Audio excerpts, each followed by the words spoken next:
How was it even possible that an Englishman became a samurai in Japan during the early 1600s? Who was William Adams? And more importantly, how did he manage to change the course of history in a country that had never even been visited by an Englishman? This is the remarkable story of the first English samurai. On the 24th of September 1564, William Adams was born in Gillingham, a small fishing town located in Kent on the east coast of England. He grew up in relative comfort, but his life changed when his dad suddenly passed away. He was only 12 at the time, but he now needed to help his family survive, so he began work as an apprentice to a shipbuilder in the Merchant Marine. He learnt everything he could about shipbuilding, piloting, and navigation, including astronomy and relevant mathematics. He didn't know it, but this knowledge would become very valuable to him later. Adams had begun this apprenticeship during a relatively peaceful time in England's history, but all that was about to change. Religious tensions between Protestant England and Catholic Spain boiled over when the English set support to the Spanish-occupied Dutch rebellion. Now, the Spanish Armada were determined to invade England's shores, and in 1588 they set sail. At the unusually young age of only 24, the talented Adams already cemented himself as a great leader and was called upon to serve as master of a resupply ship for the British Royal Navy under the legendary Sir Francis Drake. The English succeeded in driving the Spanish away from their shores. That was a big year for Adams, and not just because he supported that major victory for his country. That same year, he married Mary, and they would go on to have 2 children together. Soon after the victory, the established Adams began working for the Barbary Company as a pilot on a merchant ship. As he spent time in the world of trade, his interest in the Dutch trade with India increased. At 34 years old, he was finally granted his wish of sailing further afield thanks to the Dutch, who were allies to the English at the time. The Rotterdam merchants, who were a predecessor to the well-known Dutch East India Company, wanted to send an expedition to South America. Their mission was to sail through the Pass of Magellan to the west coast of South America and sell all their cargo in exchange for silver. If they failed, they would head further to Japan instead to obtain silver, so that they could use it to purchase spices at the Maluku Islands on their way home. They put together a fleet of 5 ships, led by Jacques Mahou and Simon de Corde, and they brought Adams in as a pilot major. Adams was accompanied by his brother, and the fleet set sail. Unfortunately, the problems began almost straight away. As the ships approached Africa, Corde realized he'd been too generous with the ship's supplies and began a rations policy. This was followed by 3 weeks anchored in West Africa, where they unsuccessfully tried to gather supplies but did end up catching a fever. They set sail again, but little did they know, they were sailing straight into extreme weather conditions. Suddenly, all 5 of the ships were blown off course. On top of that, many of the crew were dealing with scurvy, a disease from malnutrition that caused bodily weakness and also the reopening of previously healed wounds. As they escaped the wind, the ships were hit with one more massive blow in the form of a freezing storm, and just like that, 200 already severely ill crew members died. After some time, they finally escaped that storm and hit Pacific waters, but unfortunately, things would not improve. Again, they were struck with unfortunate weather, and the winds were so strong that 2 of the ships were blown off, completely disappeared, and were not seen again. One was never recovered, but remarkably the other found its way back to Rotterdam several months later, but with only 39 members of its 109-man crew still alive. The 3 ships, still on course, landed on multiple shores, but there was no time to rest. Sources differ on what happened during this time. There are stories of violent natives, maybe even cannibals, who attacked the crews. We know for certain that Corde was killed.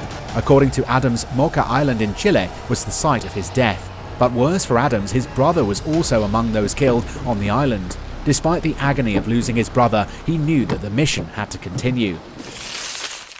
At some time in 1598, Adams made the fateful decision to change ships. He now boarded the ship called De Liefde, meaning love or charity. However, the 3 remaining ships had more bad luck coming their way. One ship landed near Indonesia, where the entire crew was killed by the Portuguese. This meant that only 2 ships remained, De Liefde and Hoop.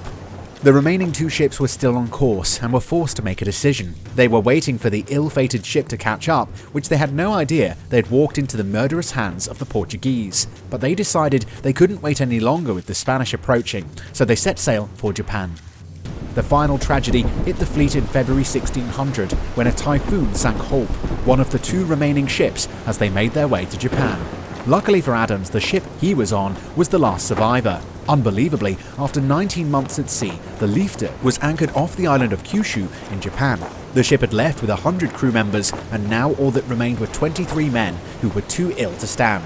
The tragedy wasn't over because they were now in sight of their destination. The crew stayed on the ship for a few more days, attempting to nurse themselves back to health. Only 9 men survived, including Adams. The survivors eventually arrived at the Bungo province in northern Japan, present-day Usuki, Oita Prefecture. There they were met by Japanese locals and Portuguese Jesuit missionaries. The Portuguese, who were allied with the Spanish, wasted no time branding the survivors as their enemies. They immediately accused them of being pirates and demanding they should be executed. The ship was seized and the men were ordered to appear at Osaka Castle. Tokugawa Ieyasu wanted to meet with them. At the time of the Englishman's arrival, Ieyasu was daimyo, one of 5 guardians appointed by the recently deceased ruler of Japan to rule the country until his son was old enough to take over. Ieyasu was the most powerful among them, so he began to question the foreigners. Through a Portuguese interpreter, he was able to talk to the men who'd survived, but he took a particular interest in Adams. Ieyasu was impressed by Adams' knowledge as he talked of his country, and he was interested to learn about Western views which opposed those of the Portuguese missionaries. Because of their trading port in Nagasaki, the Portuguese made a fortune for decades as the middlemen in the silk trade between China and Japan. And due to the Portuguese's importance in the silk trade, Japan had no choice but to tolerate the spreading of the Catholic message that the Portuguese had brought everywhere with them.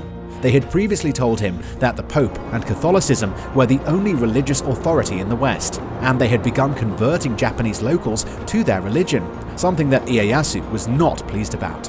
Adams was a Protestant and offered a welcome alternative that Ieyasu was very glad to learn about.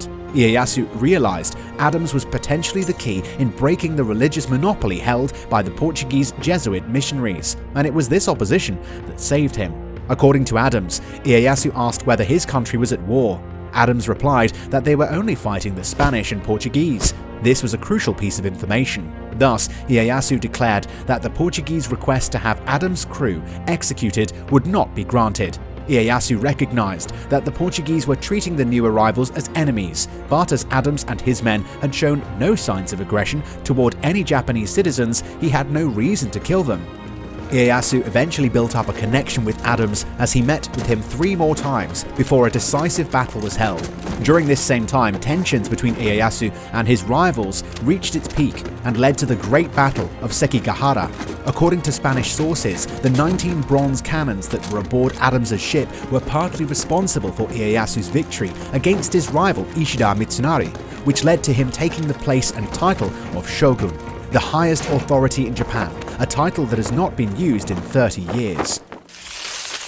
Now he was ruling over the entirety of Japan with the Tokugawa clan as the sole power. Ieyasu turned his attention back to Adams, and specifically his knowledge of shipbuilding. In 1604, he ordered Adams and his men to help the commander-in-chief of the nearest navy to build Japan's first ever Western-style ships. Ieyasu was very pleased. He offered favors to Adams' men and allowed them to pursue foreign trade, but Adams got special treatment. He was told he could visit Ieyasu at the palace whenever he liked. In spite of this, Adams at some point wanted to return home since he had left his wife and children in England. With that being said, the special treatment also meant that Adams was forbidden from leaving Japan. He was simply too valuable to Ieyasu. Adams eventually began serving as a diplomatic and trade advisor before taking the even higher ranking position as Ieyasu's official interpreter and personal advisor on all things relating to the West. Because Adams was of huge importance to Ieyasu and Japan, Ieyasu ultimately needed this loyalty. Thus, he presented Adams with 2 katana swords, thereby bestowing him with the authority of a samurai. Ieyasu then made an official decree stating that William Adams, the pilot, was dead, and to the Japanese the new name MIURA ANJIN, the samurai, had been born. Adams had become the first ever English samurai. He was also granted the title of Hatamoto, yet another highly prestigious position in Japanese society. The word Hatamoto is described in Japanese as those who guard the flag. He was given a large piece of land, said to cover 100 farms as a reward, along with more than 80 men to serve him. And so eventually, Adams began a new life in Japan. He eventually married a Japanese woman named Oyuki and started a new family. Oyuki was not a member of a high-status family, but that did not deter him despite his newfound status in Japan. Adams grew to have a high regard for Japan, its people, and civilization. While he lived his life in Japan, he did continue to send payment support to his now widow in England. Adams served the shogun well. He was in charge of all cargo coming into the Edo region, and this gave him an opportunity. In 1605, Adams passed on a letter from Ieyasu formally inviting the Dutch to trade with Japan. A few years later, they were able to send 2 ships. They came with a letter from their prince, but it was Adams who was able to negotiate on their behalf, and he succeeded. The Dutch were granted the rights to establish a trading factory and trade freely with people in the whole of Japan, unlike the more established Portuguese, who were only allowed to sell in Nagasaki at fixed, pre-arranged rates. The Dutch were preferred over the Portuguese as they did not intertwine religion and trade and never tried to convert the Japanese. A few years later, Adams repeated this arrangement, this time helping to establish an English trading factory. He wanted to help the Japanese break ties with the Portuguese and relieve the shogun's dependence on them. The Portuguese were aware of this and they feared Adams's growing influence. They had already tried to convert him and then went against the shogun's orders by offering to take Adams back to England. They were not successful. Finally, in 1614, Ieyasu managed to banish the Portuguese Jesuits from Japan. This was possible because of the newly established trade routes with the West, which were well established thanks to Adams's efforts. Around this time, Ieyasu decided to grant Adams the right to leave Japan. But although he travelled a lot on ships before taking employment at the trade factory, the English samurai never returned home. He grew to love Japan, spoke the language fluently, and chose to live like he was a local until his death in 1620. Without his influence, it's possible Japan's history would look very different today. Who knows what would have happened if his weapons had not helped Ieyasu gain power? Even worse, Japan may have lost its culture entirely if the Portuguese had continued to spread the Catholic faith throughout the country.